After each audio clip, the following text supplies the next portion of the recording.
Let's cover up these old seats. With less than $40 and 40 minutes, we can take these old seats from looking like this to looking like this. I got these two front seat covers for my 2002 Chevy Silverado 1500 5.3 liter V8 Z71 with gray interior. And this is a very close match to the gray interior I have in my truck now. What you'll need to install this is you'll need a pair of scissors, a little left side pick, well that's for my 2002, to remove the headrests, and some duct tape to put together whatever's left of your driver's side seat and passenger side seat. As you can see, the passenger side is a little bit better off, and the driver's side, of course, you know, the tear from getting in and out. So to start the install, first I started off with removing the headrest. And what you do is you'll stick the little pick into the little hole in there on the side, and that'll release the headrest. I removed the little zip tie that holds it locked together. And as you can see, it's got some straps in there that you can use to tighten the seat to make it cinch in. And so I went ahead and started by covering up the top. And then I realized that I couldn't use the armrest. I couldn't stick it in between the armrest and continue using it. Otherwise, it wouldn't retain its shape. So I went ahead and just covered up the armrest as well. And I never use it anyway, so it doesn't matter. So I went ahead and put the bottom portion up for a moment while I stuck the straps in through the center of the seat, right there where the fold is at. It'll take you a second, but then you'll realize how to get it through there. I went ahead and put the seat cover on the bottom portion of the seat. And then I was just checking to see where these little straps can go. And I was getting a little ahead of myself, so I actually just kind of tucked everything underneath for now, until I realized later that it actually comes with some hooks that you can attach to those loops. Of course, instructions later, work first. And so whenever you put the straps underneath the seat, you're actually going to be pushing them in as far as you can, and then you're going to reach for them through the front of the seat by feel, because you can't really see anything down there. So I went ahead and pulled them both through first. I then went ahead and connected the clips at the end of the straps. And the more you cinch these in, the more the seat covers will form to the seat. So it'll actually cinch it into the folding part of the seat in the center, right behind your butt on the seat. So I cinched them in just a little bit until I got everything else situated, and then I went back and I cinched them in some more, just to make sure that the seat doesn't move around whenever I get in and out of the truck. And so we still haven't done the seatbelt portion yet. We're going to go ahead and do the seatbelt portion here in a second. First, we're going to go and do the headrest.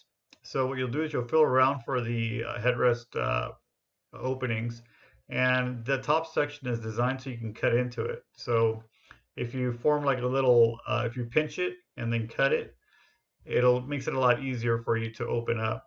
Now you don't need to make a big hole. You just need to make a hole half the size of those plastic pieces that the headrest goes into, and then you just wiggle the headrest insertion portion of it into the fabric. And so now what I'm going to be doing is the seatbelt portion of it. You open up the zipper, and now you pull the seatbelt out, and whenever you pull this zipper back up, you'll need to cinch the material together and pull it up. You can't close the material by using a zipper, otherwise it'll reopen the zipper. So now I'm going to go ahead and install the headrest.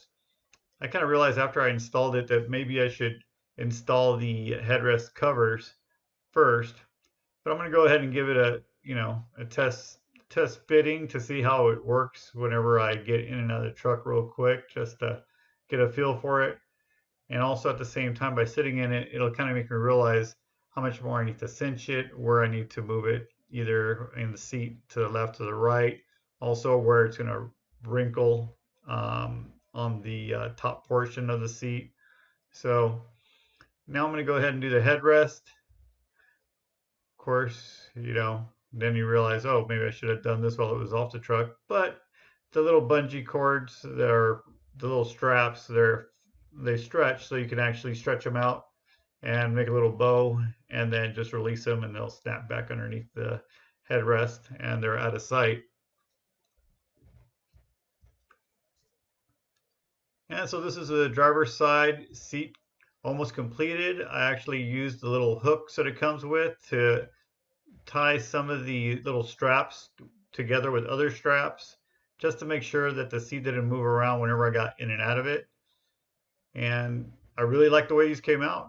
This is a great fit, great design for these older trucks.